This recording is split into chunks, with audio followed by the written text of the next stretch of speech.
Thanks for staying with us. We're still discussing governors and their plans for their various states. But I'd like, as I said before the break, I said that we always choose to pray to God that, God will help us. And, when you look at some numbers and some figures, I was looking at the figures based from Okonjo-Iweala's speech when she was speaking during the, on Monday. I think it was an onboarding for governors, or it was a meeting. It was, she was warning against governors-elect against debt acquisition. She was speaking yesterday. And there was something she said very quickly, which I'd like to say, that we have challenges on the fiscal debt and monetary policy front. Nigeria's gross debt level has climbed from 19 trillion back in 2015. It's now about 91.6 trillion in 2023. The debt ratio has almost doubled. And even worse is that our debt servicing has increased dramatically. Now, it will be totally worsened when governors now increase the debt profile of the nation. So this is part of the issues we are discussing, the creativity on how do we ensure that our governors get more creative. I was going to link that also to the reports we read yesterday about the fact that these governors who have now somewhat indebted their various states and are not paying salaries will be leaving office with jumbo pensions, meaning that for years we'll give them a new house. This impoverished state. New house. They're having new cars. They'll be having jumbo salaries. Now, what do we do? How do we fix this? I mean, it's quite disturbing, but what are your thoughts? So, Okonjo-Iweala is saying, you that are coming in, don't go and increase our debt. So we can't even in a bad place already. The new governors are saying, I'm leaving, but the House of Assembly have approved X amount of billions for me to take with me. And then how do we move forward from this, especially with the administration? I'll let you answer. Let me take this call. Good morning. Are you there? Morning. Farouk, you're live. Thanks for calling. Yeah. This is the first time I hear hearing people Are you like there? you talking about good thing about North. I'm so happy. I'm so impressed. Very good of you people. Thank you. Our governors are only there for themselves, not for the people. I think this kind of conversation is very, very good, and you people keep it up. Are you hearing me? Very clearly. Now we can hear you. Go ahead. All right, good. It's just like from my state now. I'm from Gombe State. Okay. Gombe State now is giving award like the best environment to come and do business in the whole Nigeria. So I think our governors should wake up and do the needful for their people. Yeah. Thank you so much, Farouk. Thank you so much. So I was going to start with the prayers, like these prayers that we always go to. I mean, when you read all the figures, when I'd seen all the figures, even me, I went, oh, only God can help us. And I realized the only reason I say that is because I don't understand it. Yes. I don't understand how we got here, and I don't understand how we're going to get out of it. I don't feel like we have a system that I can go to confirm, to hold people accountable, to make sure that that system is followed in such a way that we're unable, we're eventually able to rid ourselves of this debt and find ways to improve. Okonjo-Iweala, as we know, we all definitely respect her. We respect her experience and knowledge that she brings to the fore. And we remember what she did under the Obasanjo regime.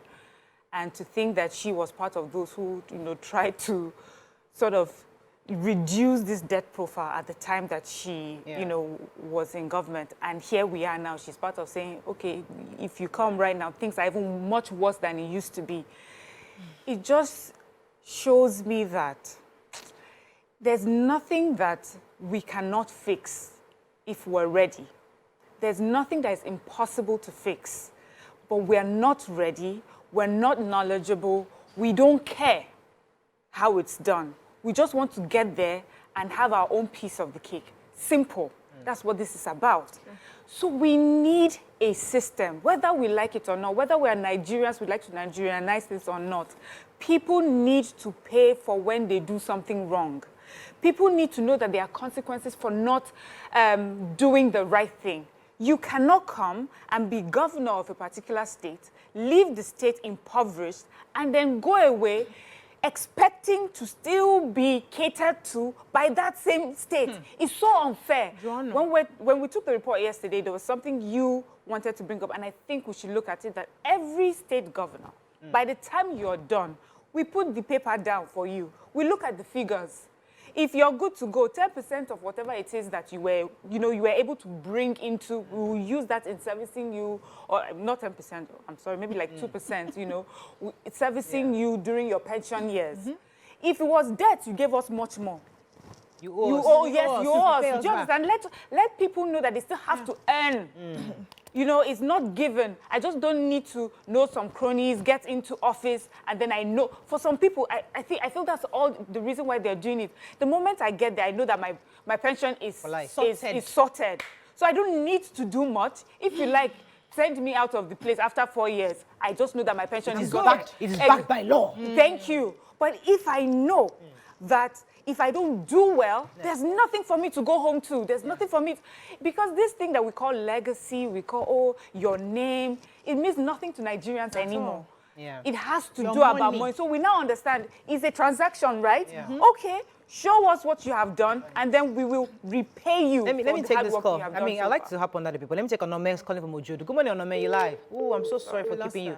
I like that. If I'm coming to be governor of a state, whatever revenue I bring in, whatever it is from that revenue I bring in, that even if it is 0.00%, I know that I get a portion of it for my pensions. And if I don't bring in revenue, I go home as I have, because I've come to serve. But you see, maybe that can also help to instigate the creativity that we're looking for from these governors. Let me come to you, BC. So, I've always said that for you to be a leader, you must have led something before. I don't want a situation where somebody is born and the person just says, I am born to lead and I want to lead the people of Nigeria and that's my life's ambition. So they go to school, they study leadership and they just lead the masses without leading themselves, without leading their corporations, without creating something. We need to start getting leaders there who have done something before, who have experience in economics, who are technocrats in one field or the other, who have managed people, managed resources, and made something out of it. Because you cannot give what you do not have. If you have run a business, you know that when you put in, you expect an output. When you come into governance, you will handle governance like business. Governance is actually business if you want to make it profitable for the people of your state. Governors should have KPIs. In big organizations, you have people who are delivering. They check you according to the metrics of what you have delivered, just like Miriam said. And they use it to pay you your bonuses and all of that. And so you see people working hard to ensure that they clench their bonus for the year. They don't want to miss their bonus. We should have that. So if you are a technocrat, for instance, you finish your governance, you go back to your job or you go back to consulting. Now, whatever pensions you get, which I would advise that for the fact that you have led, you're a governor or whatever it is that you got into the apex of that leadership, you would be rated at the level of the highest government worker, at the level of the highest civil servant in terms of pension. So if, for instance, the level is grade 12, for instance, that's the highest, that is your rating, and that is how you're going to get your pension using the contributory scheme. That way, you're not having all these largesse. We are giving you cars, we're paying you 100%. Hold on, I'm telling you, I'm ready to be a consultant. Let me pause you for a second. Okay. Yishao has been holding up for a while. Good morning, Yishao. Yeah, good morning. You're live. Go ahead. Thanks for calling. Madam Morayo, PC, and Mariam. This is my first time calling. Welcome to the show. Yeah, basically the Nigerian problem, you guys you just hit the nail on the head by saying when these politicians get into the office, they go for their own agenda, which is true. Because you have to also understand the indices behind the election, how they rally around, buy votes, pay a lot of money, bribe people to get into such offices. Before even getting there, they are already compromised. Yeah. And the systems, So for me, what I think is for the solution to the Nigerian problem is basic. It's just... Oh, we lost that. Now let's come... Susa, I really wanted to hear him. Let's come to what federal government can do, because I know you had highlighted some of that. How much power does the president-elect or the federal government would have on the governors? And then remember Okonjo-Iweala doing. I remember I read her book, and she was complaining that she was telling us in her book how she was telling the governors that they should not share the sovereign wealth fund, that we need to save this money, and the governors were insisting. You know, she did everything to keep that fund away from governors. But they insisted on that we have to share because they need money. They were not, most of them were not generating revenue, and they needed that fund to create jobs according to them in their various states. But you see, it goes back to how much of influence can this new administration have on the incoming government? I was saying to myself that how do we hold them accountable? What can the new administration do to ensure that the governors that are working within our states have plans and are not just focused on politics, and ensuring that they can help to generate revenue and create jobs for their people? Let me take that to, I lost my train of thought. I was going to take that to the pensions that they're going to be going with right now, where you're saying that they have to, it's based on what you're earning as a state. Lagos, for example, is earning revenue. And as much as we also critique Lagos, that this is a bit of a jumbo pay, some of us can also say, okay, well, you guys are making a bit of money. But at the same time, Nigerians will still want to criticize and critique how much are you giving governors who are outgoing. But here we don't have an outgoing governor. We have a re-elected governor. So we'll have that conversation in the next 4 years. But for those states who are having outgoing governors, what is the metrics they are using to give, what the law that has been established by these states to give them, where do you plan to get that money from? Can the federal government therefore sanction the states that if this money that we're giving you, this allocation, if it's going to salaries, we're not paying you? Because really, that's what we have. I know they don't have the right to do that right now because they can only, constitutionally, they're supposed to give them the money. But can they find a way to reverse this law such that the federal government can then begin to have specific requests of the state governments on what they do with the money that we're giving to you? All right, that's why education is important. You and I, the electorate, we need to understand how the government works and how government work, how our money is being spent, how it's made, what it means when the governor comes in and they've changed all the cars, they've changed the buildings. We need to understand that money is coming from somewhere. Yeah. And then we need to be able to be, vigilant to see how it's affecting health, how it's affecting education. Sometimes when I see how the widespread lack of education in the North, a part of me says this has to be deliberate, because an electorate that is not educated would not ask questions. Yeah. And whatever you give it, they only feel gratitude towards, because they don't know that it's their money. They don't know that this is money that is meant for them. They don't understand that when he wears his Burberry and he's driving into those cars, that is your money just, being used like that. So we need people to be educated. Then we will ask the right questions. Then we will ask the right questions of those who want to run for office. Then when they say to us, I'm going to do this, I'm going to do that. And I see it with the Lagos State elections. When the Lagosians ask them questions, you're going to do this, do that. Where is the money coming from? You have said you are building rail. This rail was built in another country, this amount. How come this is costing us here? And your governor has to answer. He knows that there are intelligent, educated people in this town, that if he does not, then we call him out. So that is what I would like to see in the North as well. We need to understand that this is a money business. Everywhere money is spent is coming from somewhere, and it also means that it will be taken away from somewhere. Do not allow them to use the money for your children's education, for your health, to be politicking and traveling up and down. And we need to understand, there's another thing also about the governors. Let me let you pause for a second for that. Shill's holding for a while. Shill, are you there? Sorry. Yes, I'm sorry. Go ahead. You're live. Good morning. Morning. Good morning, guys. Good morning. And ladies of your view. Miriam took it, out of my mouth. That's exactly what I want to, discuss. People's education. Our people are not educated. Yeah. And that is it. Our people need to be educated in that area.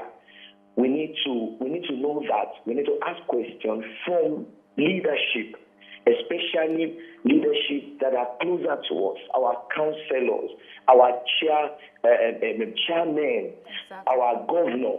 You see, we are going too far if we'll be asking questions from the presidency. Yeah. And that is one. We need education. We need that education. Then two, we have to make all these positions less lucrative. They are too lucrative.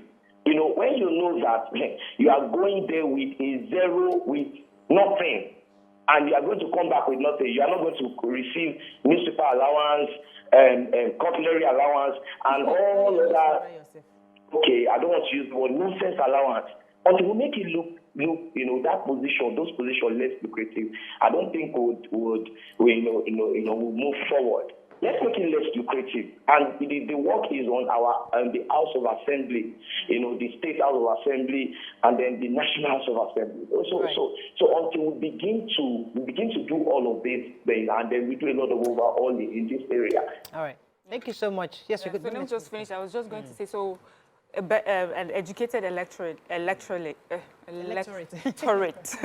would mean that those who we now represent us in our states, different states, House of Assemblies, will be those who understand, who are educated and understand the policies, understand how the money works within our states, and will push for policies that will, that will benefit our different states and benefit individuals, and not just benefit the politician that comes in every 4 or 8 years and he's gone. And also when people are educated, they understand the knock-on effects of good policies.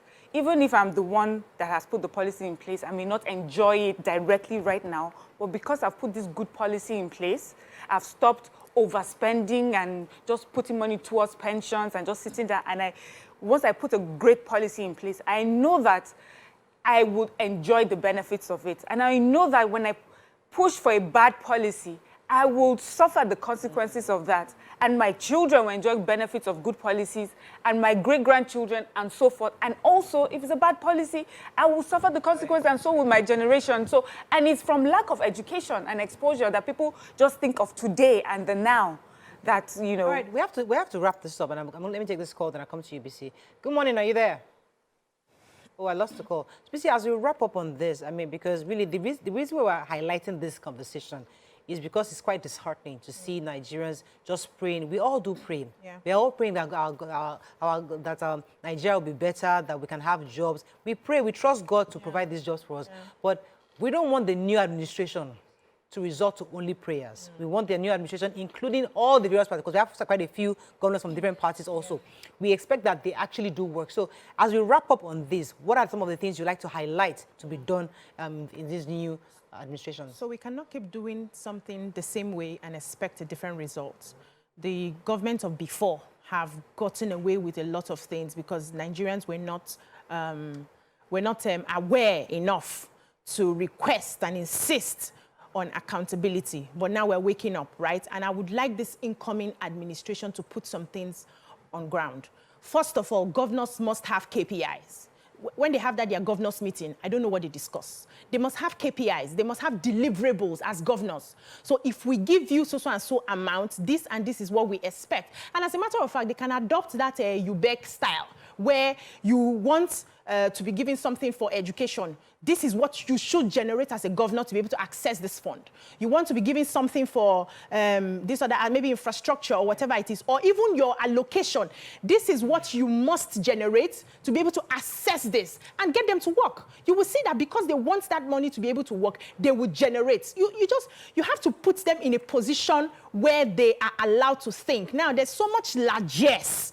And when you are in that space where everything is comfortable for you, you don't think. We see it even in our children. There were some things I had to create as a child, devising my toys because I didn't have toys. But now, the children we have, we go to the supermarket, we buy the toys, we give to them, they are not creating their toys. So that's how it is with human beings. You must put them in a position where they are able to think and come up with solutions that will work. And no state should be equal. No states. That is how you are going to breed competition. So if you do well, you get your resources, you get your bonus, and you are paid well. Other states that are struggling will sit up because they want to get that money. Don't say, because it's federal allocation, we'll share everything equally to everybody. The people that are working hard will just feel there's no point. After all, we're getting the same allocation. The people that are not working will say, after all, something is coming. So let us handle this administration or this government as a business. And I'm glad that the incoming president is a businessman. He has done business before. So we need him to use that business sense to help this country. And consequences, we must not forget about it. You don't do well, you squander money, we will jail you. Anyways, we have to. This is a Jailer. consultant. You see, what I love about our show is that we're able to bring the conversation down to the basics, so that we're not hiding behind big words and trying to bamboozle Nigerians or make them even more confused than they ought to be. This show breaks down complex conversations and brings it down so that the average Nigerian can understand what's really going on. And I think the crux of this is that we need new ideas. Yeah. We need a leader, which hopefully we have in the new coming administration, who can lead from the front and show example. Yeah. Because we don't want a repeat of this as the new administration comes in. We don't want Nigerians having prayer sessions that their salaries will be paid. Imagine. That should be long gone come May 29th. And we expect that the new administration will hit the ground flying, not even running. Running is, you don't accept running again. You must be flying. From May 29th evening like this, we should have heard ministers that have been appointed, something. Everybody's ready to working. work, yeah. You know how that first speech of Buhari got the nation, Everybody sat up. I am for nobody. I am. Then we sat up. Everybody Then we sat now up. hung. We now hung. I said, Buhari, everybody from that speech, like, go, you hear it today. You see it today. Buhari will catch you. After that, Buhari just say, oh, I beg. Let these tears just come and go. Make I do that. I don't have time for this. You know. Hopefully, the new administration will not have that. And I'm looking forward to that speech. I'm looking forward to that first speech. Goodness, whoever is putting the speech together, it's got to be powerful. The Nigerians must feel that, yes, We are ready. We are ready for work, and this country must be fixed in 4 years. Better. Let's say, yes, Nigeria has. So all the governors, we are in the party or not party, you're all aligned. Yes. So a vision Thank to you. make Nigeria better. Yeah.